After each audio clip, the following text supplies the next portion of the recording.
Silent గా కూర్చోండి. ఒక్క 3 hours మీ బస్సును హైజాక్ చేసాం. ఎవ్వరూ అరవకూడదు. అలా కుదరదు, మేము ఎగ్జామ్ రాయాలి. ఇంటికి వెళ్ళి రాసుకోరా. కూర్చో.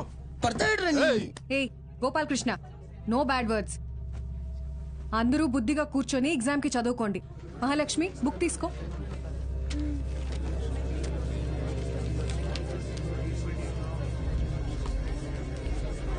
రే, నేనేం చెప్తున్నాను మీరేం చేస్తున్నారా? భయం లేదా? లేదురా. ఏరా?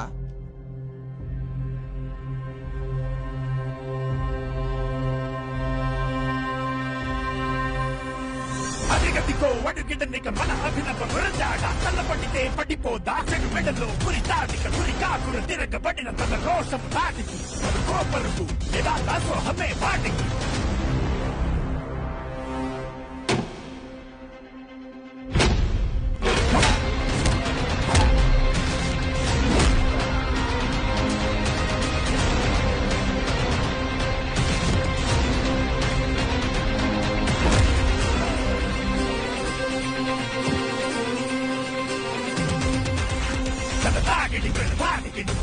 సరాసరి నీ జీవితానికి చీకటి విడాడితే కసాగని శివదాండవం ఇది యాగదు డమరుకం నీ నాటకం ఇక సాగదు చటుకుల కలకలం శివదాండవం ఇది యాగదు డమరుకం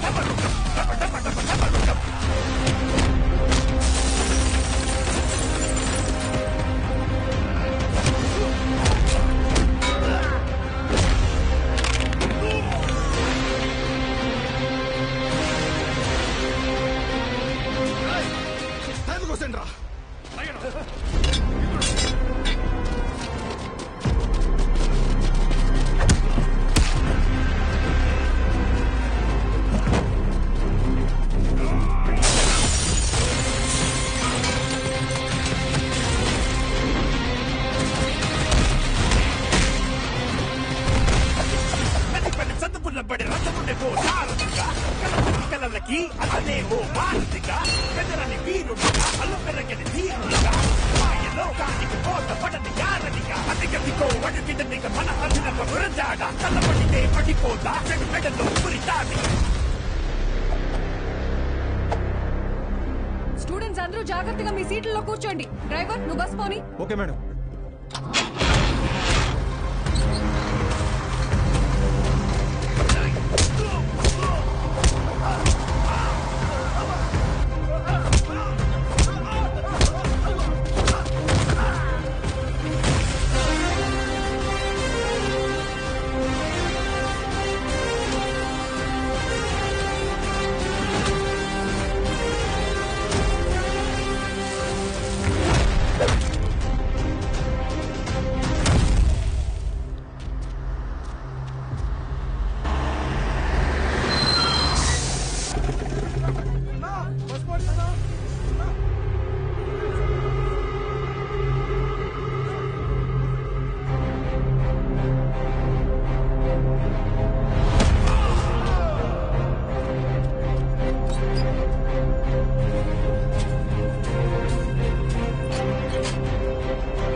అయ్యా అయ్యా అయ్యా, పిల్లలు ఎగ్జామ్ రాయడానికి టౌన్కి వెళ్ళాలి.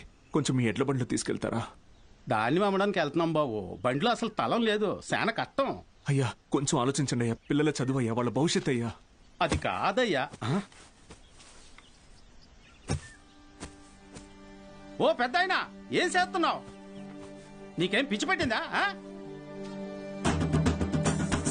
ఏయ్ నాకు పిచ్చి కదయ్యా, తెలిసే చేస్తున్నా. ధాన్యం ఈ రోజు కాకపోతే రేపు అమ్ముకోవచ్చు, కానీ పిల్లల భవిష్యత్తు అంటున్నారు కదా, ఈ రోజు పిల్లల్ని పరీక్ష రాయించడానికి తీసుకెళ్తాం. ఆలోచించకుండా దించండి అయ్యా. రే ధాన్యం దించండిరా, దించండిరా, దించండి.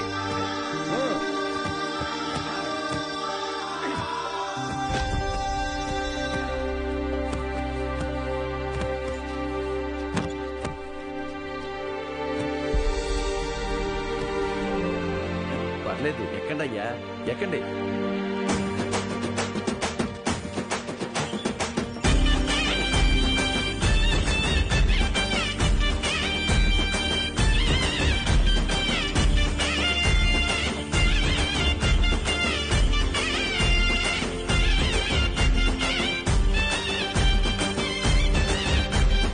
అయ్యా ఉంటామయ్యా. మంచిది.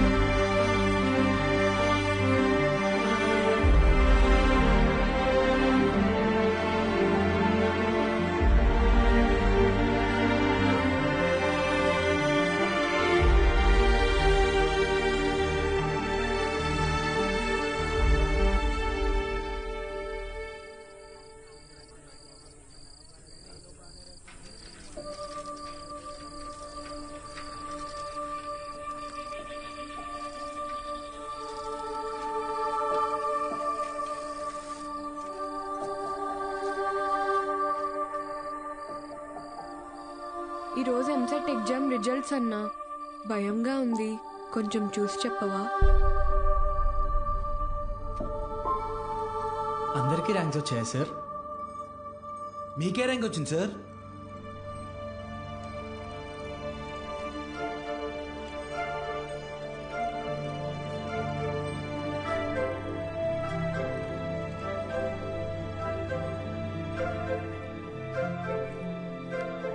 Muralikrishna 41 medical.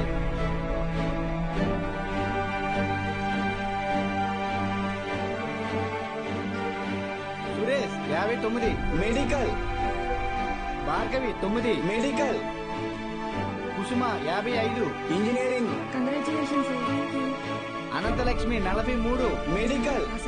N Rambabu 29 engineering. M Venkatalakshmi 30. E Mahalakshmi 15. Sri Padmavathi 8. G Pramila 33. E Veeranna 9.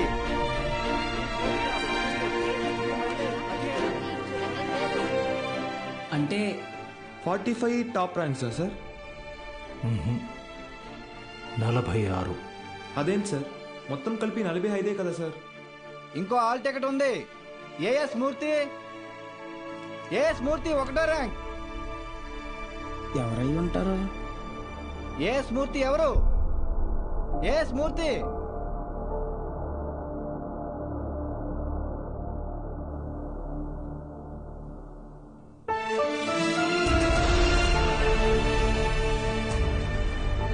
నాతో కలిపి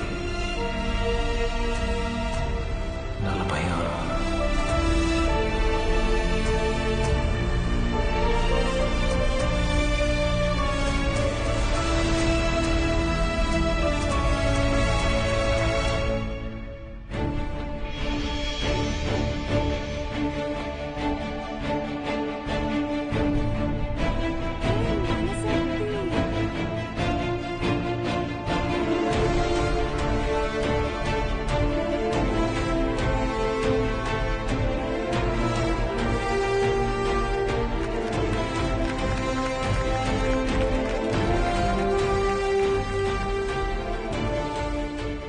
సార్ ఇవన్నీ మీకేమని చెప్పారు? సతీ, నీ పూర్తి పేరు చెప్పు. అన్నవరం సత్యనారాయణమూర్తి. చాలా పెద్ద పేరురా.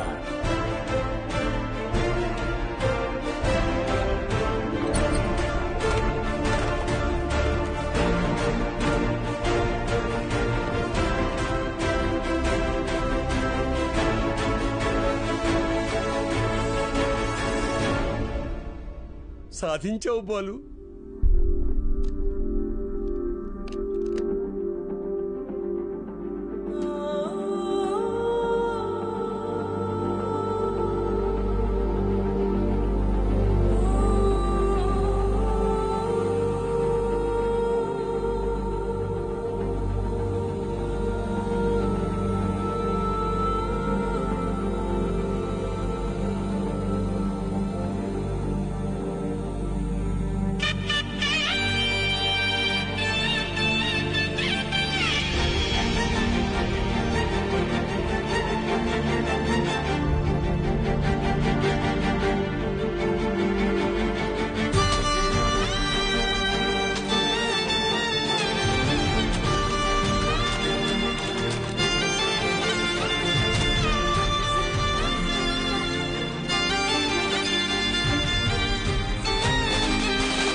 నైన్త్ ర్యాంకే కదా, అయినా సరే నెలకొక 3,000 నుంచి 4,000 ఖర్చు అవుతుంది.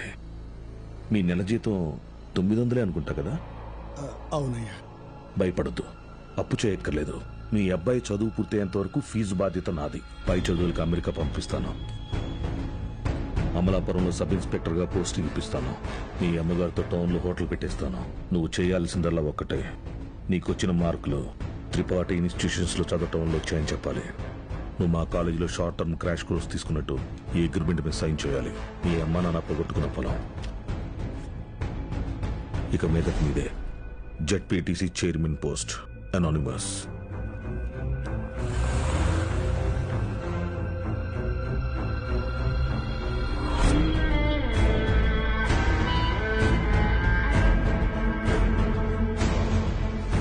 వాళ్ళని తీసుకొచ్చాను సార్.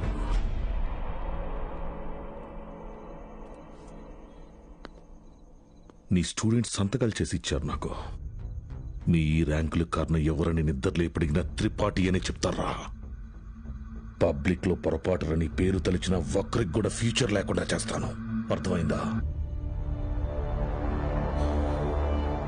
ఆ రోజు దట్ అసెంబ్లీ డే నీ ముఖం కూడా నేను సరిగ్గా గమనించేది. ఎక్కడో దూరంగా ఉన్నావు కదా, ఇంత చిన్నగా ఉన్నావు. వచ్చి నన్నే ఊడిద్దాం అనుకున్నావా? త్రిపాఠి సార్, చాలా రోజుల క్రితం మీరు నాతో అన్నారు, 0 fees 0 education, more fees more education అని.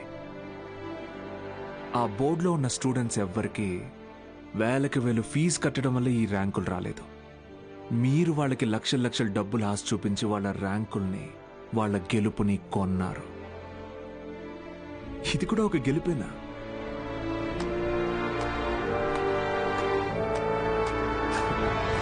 Okay sir, thank you sir, take care sir.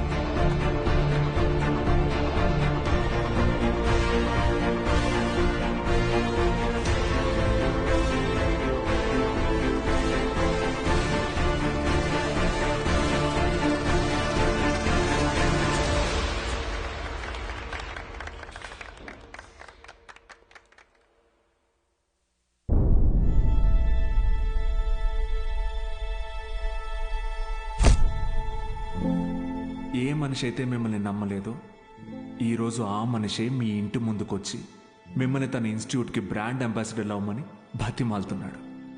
ఏదే బూస్ట్కి సచిన్ ఉన్నట్టు. ఇది కదా నేను మీకు దక్కాలనుకున్న రెస్పెక్ట్. వచ్చింది. సూపర్. సంతకాలు పెట్టండి. కాంట్రాక్ట్ మీద సంతకాలు పెట్టండి. చదువు అనేది వ్యాపారంగా మారి చాలా కాలమైంది. ఫ్యూచర్లో ఇది ఇంకా పెద్ద వ్యాపారం అవుతుంది. ఈరోజు ఇంటర్ ఫస్ట్ ఇయర్, సెకండ్ ఇయర్కి వసూలు చేసే ఫీజుల కంటే ఎక్కువ ఫీజులు ఎల్కేజీ, యూకేజీ క్లాసులకి వసూలు చేసే రోజులు వస్తాయి. మన కంటికి కనపడేది త్రిపాఠి ఒక్కడే, కానీ తనలాంటి వాళ్ళు ఈ దేశంలో చాలా మంది ఉన్నారు. మీ చదువుకి ఖర్చు అయ్యే ప్రతి రూపాయి త్రిపాఠి జేబులో నుంచే రానివ్వండి. మీ ఇంట్లో వాళ్ళకి ఇస్తానన్నవన్నీ ఇవ్వనివ్వండి. పై చదువులు చదివిస్తాడా? చదవండి. తన అహంకారాన్ని వాడుకొని మీరు ఎదగండి. మంచి పొజిషన్కి వెళ్ళండి. బాగా సెటిల్ అవ్వండి. అప్పుడు చదువుని కొనలేని వాళ్ళకి చదువుని పంచండి. మీలాగా వాళ్ళని గెలిపించండి. 46 మంది ఉన్నారు.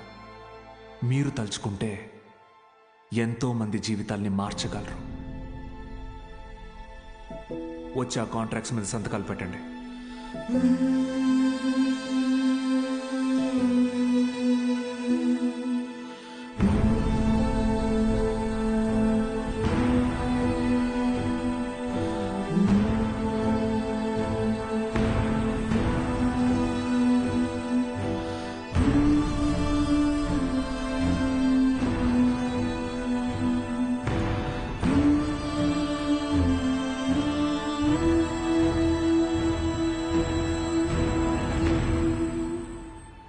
నేను త్రిపాఠి ఎడ్యుకేషనల్ ఇన్స్టిట్యూషన్లో చేరిన మొదటి రోజు ఎప్పటికీ మర్చిపోలేను.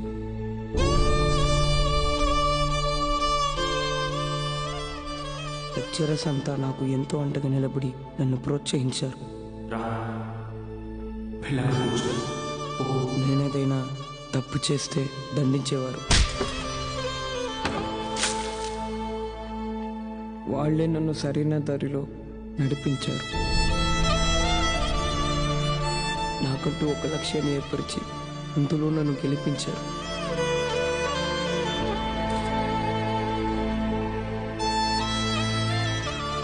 నాకు అమ్మ నాన్న లేరు. త్రిపాఠి ఎడ్యుకేషనల్ ఇన్స్టిట్యూషనే నా ఫ్యామిలీ. అక్కడికి అందరూ అమ్మ నాన్నలతో వస్తారు. నాకెవరూ లేరుగా. ఆయన వస్తారేమో అడుగుతారా?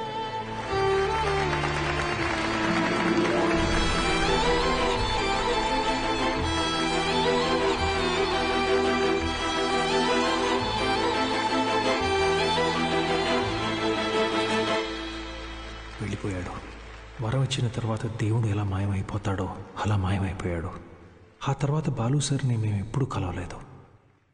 ఆయన ఉంటే త్రిపాఠి వల్ల మాకు ఎప్పుడైనా ప్రాబ్లం వస్తుందనుకున్నాడు ఏమో. వెళ్ళిపోయాడు. ఏ పాడుబడిన థియేటర్లో బాలు సార్ మాకు చదువు చెప్పారో ఆ థియేటర్నే ఇప్పుడు మేము కోచింగ్ సెంటర్గా మార్చాం. సంవత్సరం పొడుగునా మా 46 మందిలో ఎవరో ఒకరు వచ్చి ఈ పేద విద్యార్థులకి క్లాసెస్ తీసుకుంటాం.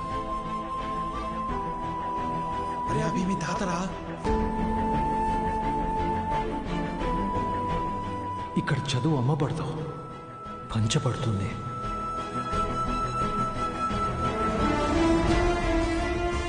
ఇదే మా బాలు సార్కి మేము ఇచ్చే గురుదక్షిణ.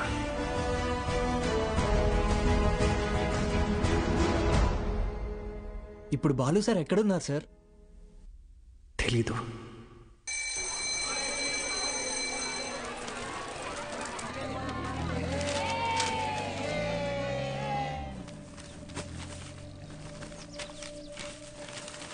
அண்ணா ஒரு பண்ணு கொடுங்கண்ணா.